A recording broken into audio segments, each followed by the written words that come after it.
Hi, I'm Randy Reed. It's todayinlighting.com, Wednesday, 11 February.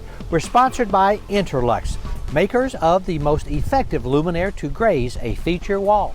If you enjoy Today in Lighting, please hit the like button. Here are the stories making news. In another ongoing Signify patent dispute case, this time with Luminex, the USPTO director has revived two key claims in Signify's 336 patent after overturning part of a PTAB decision.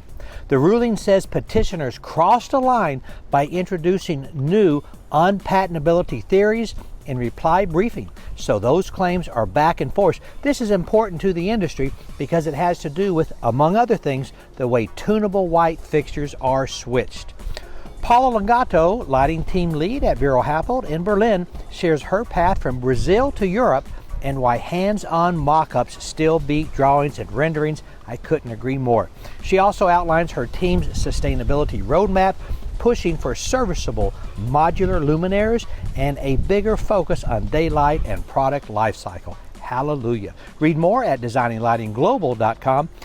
Designer Nancy Mall's hillside home outside Pauling, New York was designed to glow like a lantern in the woods, with focused lighting led by Christine Heller, layering warm dim, mostly hidden light, then tying it all together with Lutron's total home control system. Explore the full project at designinglighting.com. Yesterday, the Dow was up 52 points, NASDAQ down 136, AMS Osram up almost 5%. That's it. Go light up the world. Have a great day. Pray for peace.